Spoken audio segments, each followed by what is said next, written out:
नमस्कार, स्वागत है आपका हमारे YouTube channel study with news में। और जैसा कि आप देख रहे हैं, आज हम NCERT सिविक्स कक्षा 8 के चैप्टर 5 को पढ़ेंगे, जिसका नाम है न्यायपालिका। और इस चैप्टर पे आज हमारा फर्स्ट पार्ट है। और आप कह सकते हैं कि कक्षा 6 to 8 के जो हिस्ट्री, सिविक्स और ज्योग्राफी है, उसको मैंने अच्छी तरह से पढ़ा दिया है और कंप्लीट नोट्स के साथ।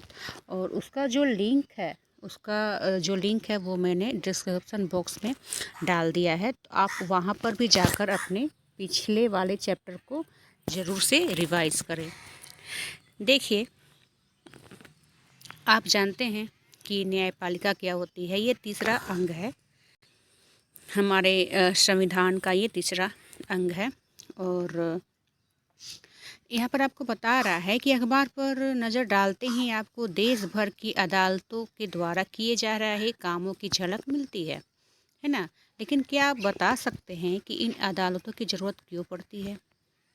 हम जो है वो इकाई 2 में हम पढ़ चुके हैं कि हमारे देश में कानून का शासन चलता है। और इसका मतलब क्या है? जनता का शासन चलता है। लेकिन यहाँ पर है कि कानून का शासन चलता है। इसका मतलब यह है कि सभी कानून सभी लोगों पर समान रूप से लागू होता है। कोई भेदभाव नहीं, कोई जाति भेदभाव नहीं, कोई ऊंचा नीचा, अमीर गरीब का भेदभाव नहीं, है ना। सभी के लिए कानून समान है।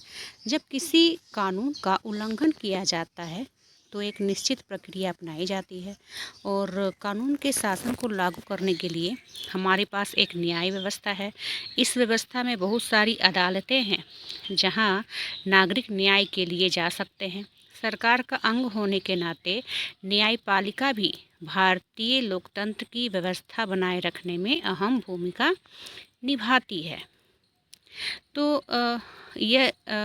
इस भूमिका को केवल इसलिए निभा पाती है क्योंकि वह स्वतंत्र है। न्यायपालिका इस भूमिका को इसलिए निभा पाती है क्योंकि वह स्वतंत्र है, उस पर कोई दबाव नहीं है।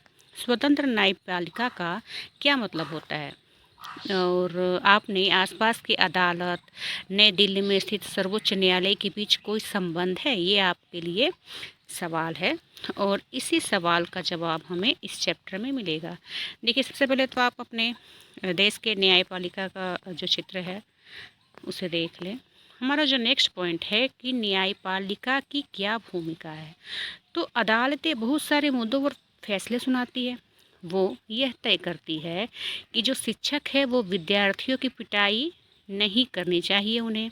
ये सही है। अब हमारे देश में कानून है कि कोई भी शिक्षक विद्यार्थी को दंड नहीं दे सकता, पिटाई नहीं कर सकता।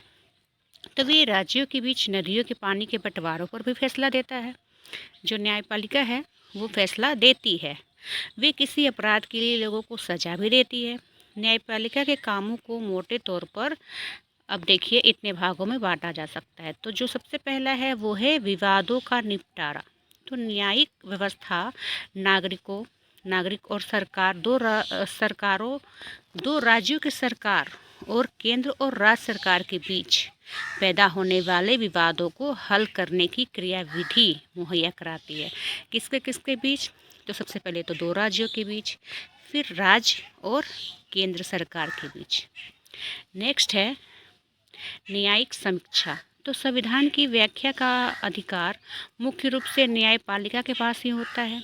तो इस नाते यदि न्यायपालिका को ऐसा लगता है कि संसद के द्वारा पारित किया गया कोई कानून संविधान के आधारभूत जो ढांचा है उसका उल्लंघन करता है, तो वह उस कानून को रद्द भी कर सकती है और इसे भी न्यायिक समीक्षा कहा जाता है। ये अधिकार किसे है? तो न्यायपालिका को है।